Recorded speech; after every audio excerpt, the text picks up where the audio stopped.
Burira umwana indyo yuzuye bidasaba amikoro menshi. Ibigize indyo yuzuye ni ibihingwa twiyezereza iwacu.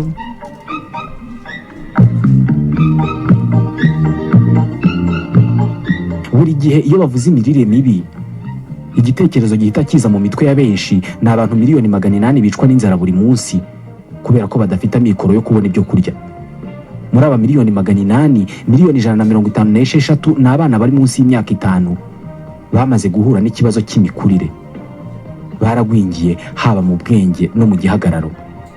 Aba barashonje, ntabwo babona ibyo kurya bihagije kubera ko badafite amikoro. Barya nk'abarwayi, ariko uko kurya nk'abarwayi birabarwaza. Gusa kenshi twibagirwa ko imirire mibi buri gihe idasobanura kurya ibidahagije.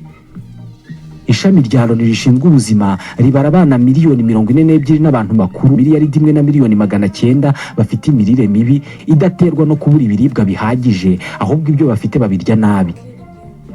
Benshi muri aba bantu bakuru bona bafite umubyibuho ukabije kubera imirire mibi. Imirire mibi ishobora guterwa no kurya ibidahagije mu bwinshi, kurya byinshi cyane, kurya n'igituzuye no kurya ibitarimo cyangwa se birimo intungamubiri nke, cyangwa se bikaba byandujwe n'udukoko kubera umwanda. Imirire ituzuye ku mwana itera icyuho mu mubiri we. Niba umubiri ukeneye ibiwutera imbaraga, ibiwubaka n'ibiwurinda indwara, iyo uwuhaye ibiwutera imbaraga gusa ukawima ibiwurinda indwara n'ibiwubaka, ubwo birumvikana uwo mubiri ntabwo uzakura ndetse n'indwara zizawufata byoroshye. Ingingo igaragaza ko kurya indyo yuzuye bidashingiye ku mikoro gusa ni uko uyu munsi imirire mibi itareba ibihugu bikennye gusa.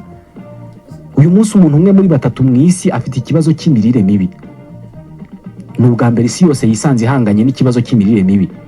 Ku isahane yawe cyangwa se y'umwana wawe uramutse ufiteho ibijumba cyangwa se ibirayi cyangwa se umuceri cyangwa se ibindi binyamasukari kamere, ubwo waba ufite ibitera imbaraga. Wongeyeho igi cyangwa inyama cyangwa se amafi cyangwa se soya n'ubunyobwa, ubwo waba wongeyeho ibyubaka umubiri. Ibyubaka umubiri nibyo bituma umuntu asitara, igisebe kikikiza. Umubiri ugira ubushobozi bwo kwiyubaka.